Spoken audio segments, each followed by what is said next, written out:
तत्वाधान में हम 15 अगस्त आज़ादी का महोत्सव मना रहे हैं। हमारे बीच बैठे भाई राम नरेश जी, ओपी वर्मा जी, आईडी यादव जी, रप्पत जी, ऐसन जी, गौरमणि भाई, अनवर भाई और समस्त उपस्थित लोग, सबको मैं पार्टी का वंदन करता हूँ। कहीं हमारे कार्यक्रम में समय निकाल कर उपस्थित हुए। आज के समय में लोगों के पास समय नहीं है, समय है भी तो अपना समय इधर उधर जाया कर लेते हैं, लेकिन ऐसे कार्यक्रमों में जाना थोड़ा लगता है, कम पसंद करते हैं। मैंने काफ़ी लोगों को बुलाया था, लेकिन हमें थोड़ा सा कष्ट हुआ कि लोग आए। आप लोग आए, आपको मैं फिर आपका हार्दिक अभिनंदन करता हूँ।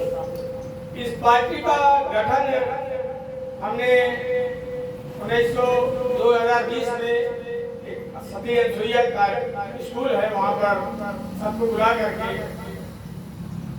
वीडियो सीडी बनी और उसको भारत निर्वाचन आयोग भेजा गया। हम रजिस्टर्ड हैं, हमारी पार्टी रजिस्टर्ड है। किसी भी प्रकार का चुनाव अगर देश में हो रहा है तो उसकी सूचना हमको आती है।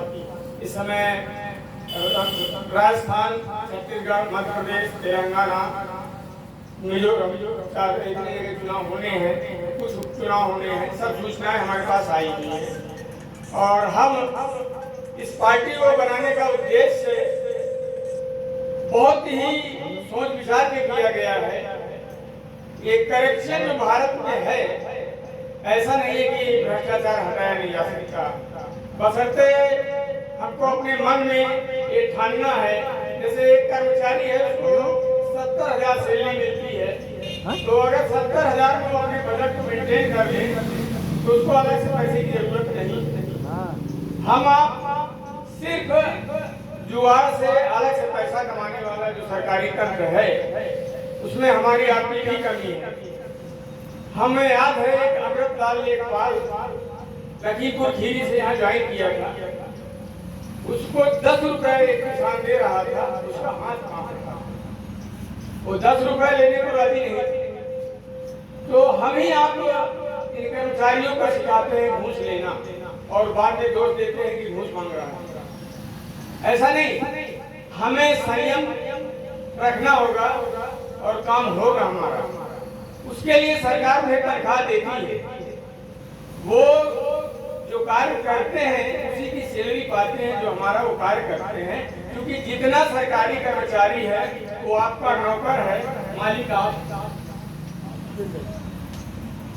जितना भी सरकारी तंत्र, चाहे अफसर हो, चाहे बाबू हो, क्लर्क हो, चपरासी हो, आपने अपनी सुविधा के लिए उनको नौकर रखा है, वो आपकी व्यवस्था में लगे रहते हैं। हम आप इस बात को समझ नहीं पाते। उसके लिए भाई राम नरेश जी ने बहुत अच्छी बात कही, शिक्षा का होना बहुत ही आवश्यक है। यदि हमारे पास शिक्षा नहीं होगी तो हम अपने अधिकारों को ही नहीं जानेंगे तो अधिकार की लड़ाई क्या लड़ेंगे। और आज के समय में हाई स्कूल इंटर पास हो जाना शिक्षा नहीं कहलाती, क्योंकि हाई स्कूल का बच्चा ये चाहता है कि हमें अधिक से अधिक नंबर मिले और वो उसी का लीनता में लगा रहता है। शिक्षा का जो असली महत्व है वो नहीं समझता। उसके बाद जब वो इंटर में पहुंचता है तो भी चाहता है कि हमें अच्छा से अच्छा नंबर मिले और हम इंटर पास हो जाए अच्छे नंबरों से।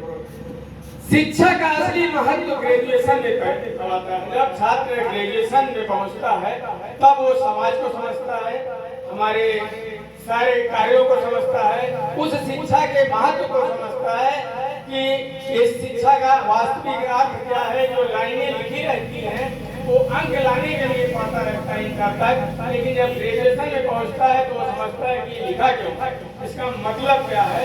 इसका मतलब है हमारे हक और अधिकार की लड़ाई।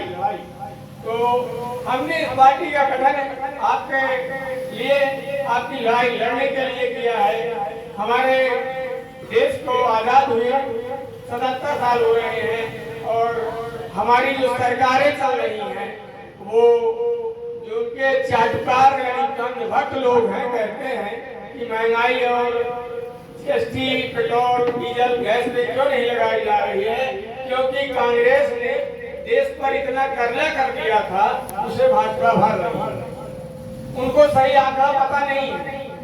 2013 तक इस देश पर विदेशी कर्ज जो है 54.9 लाख करोड़ था और आज 2014 से 2023-22 का आंकड़ा है 155.8 लाख करोड़ कर्जा हो चुका है। 9 वर्ष में मोदी जी ने 100 लाख करोड़ कर्जा लिया और हमारे पूर्व सरकारों ने 67 वर्ष में 54.9 लाख करोड़ कर दिया। अब आप बताइए कौन अच्छा है? एक मेरा सवाल है, कौन अच्छा है? वो अच्छे थे जिन्होंने 54.9 लाख करोड़ कर लेकर के पूरे देश को सरकारी संस्थान दिए, रेलवे दिए, एयरपोर्ट दिए और सारे कार्यालय खोले, हमें यहाँ की सुविधाएं दी।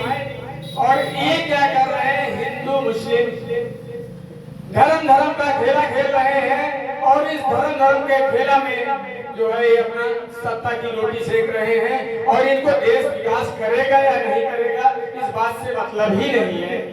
मतलब इनको सिर्फ कुर्सी से है और कुर्सी से चिपके रहना चाहते हैं। अभी हमारे आपके बीच में लड़ाई लगवा देंगे। अभी मणिपुर नया उदाहरण है, हमारी बहन बेटियां नंगी घुमाई गई और उसके बाद उनके साथ बलात्कार किया गया और मोदी जी ने मणिपुर का मां नहीं बोला। उनको इस बात से कोई ताल्लुक नहीं है। वो सिर्फ अभी संसद में बोल रहे थे, उसमें इंदिरा गांधी को दोष दे रहे थे कि इस वजह से पहले ऐसा था तो ऐसा हो गया। बताइए, शर्म आती है इस बात की?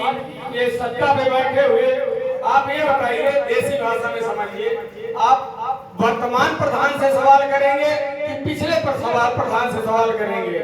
ये हमारे सरकार की जो सत्ता में बैठे हैं ये उनके सीधे सवाल करते हैं। उसका बहुत बड़ा कारण है कि हमारी जो मीडिया है वो चाटकार है और चाटकार क्यों ना हो, उसका बहुत बड़ा कारण ये है कि वो उसके जो मालिकान हैं वो अडानी, अंबानी और यही सब हैं, तो बिना आज्ञा से पूछे कुछ बोल नहीं सकते और मीडिया का चौथा स्तंभ होता है और उसका दायित्व बनता है कि सत्ता की गलत नीतियों के खिलाफ आवाज उठाए। लेकिन आज ऐसा नहीं हो रहा है, वो सत्ता की चाटकारिता में लगे रहते हैं। इसलिए आप लोग अपने विवेक का इस्तेमाल करिए और आने वाले भविष्य में देश के हित में काम करिए और अपने बच्चों को अच्छी से अच्छी शिक्षा दीजिए और शिक्षा होगी तो हम अपना हक और अधिकार छीन लेंगे। इनके सामने घुटने टेकने की जरूरत नहीं पड़ेगी। ऐसे में भाई संजय सिंह चले गए हमारे, क्योंकि उनको तहसील में भी शामिल होना था। उन्होंने बहुत अच्छी बात कही, एकता बहुत ही जरूरी है और पार्टी का जो मिशन है वो भी जानना बहुत जरूरी है। जन माने लोग, आप सब, शक्ति आप सबकी शक्ति, सबको मिला करके सबको में समानता लाना मेरा यही उद्देश्य है, मेरी पार्टी का यही उद्देश्य है। हम चाहते हैं कि आप लोग हमसे जुड़े और कंधे से कंधा मिला करके पार्टी को आगे बढ़ाएं, चाटकार तो दूर रहें, क्योंकि आज की जो स्थिति है बहुत ही गंभीर है। यदि आपने 2024 में एक बार उनको और मौका दे दिया तो साहेब गृह युद्ध से कोई रोका नहीं सकता, कोई नहीं रोक सकता कि युद्ध होना निश्चित हो जाएगा। और नमूना मणिपुर में मिल चुका है। जब बहन बेटियों के साथ ऐसा होगा तो हमारा भी खून खौलेगा और उसके बाद गृह युद्ध हो जाएगा। इसलिए आप लोग सावधानी से 2024 के इलेक्शन को बहुत ही बुद्धिमत्ता से वोट करेंगे और देश की रक्षा के और एकता अखंडता को बनाए रखेंगे। जय हिंद, जय भारत।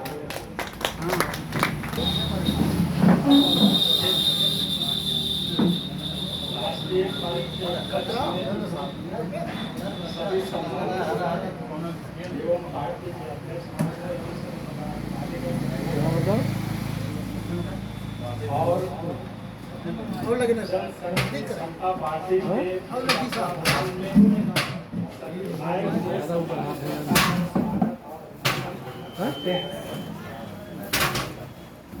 अभी थोड़ा तो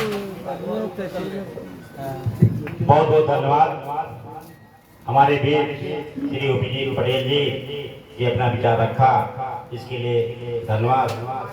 और अब हम चाहते हैं कि अध्यक्ष की अनुमति लेते हुए आज के इस अमृत महोत्सव का समापन किया जाए। और हम फिर गुजारिश करेंगे कि आप जो है हमारे समता पार्टी जनशक्ति समता पार्टी के फाउंडर एवं प्रेसिडेंट श्री दिनेश चंद्र मौर्य जी का आप लोगों ने अमूल्य समय दिया, इसके लिए सभी को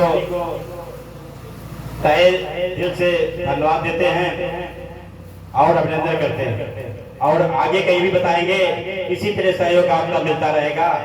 तो इसमें शक नहीं है कि दिनेश जी हमारे जो है आज पार्टी के फाउंडर बनाए गए हैं, ये पार्टी को आगे बढ़ाने का काम करेंगे। इसी के लिए मैं सबको धन्यवाद देता हूँ। आप लोग नाश्ता करके जाएंगे, जलपान करके जाएंगे, इसी का धन्यवाद।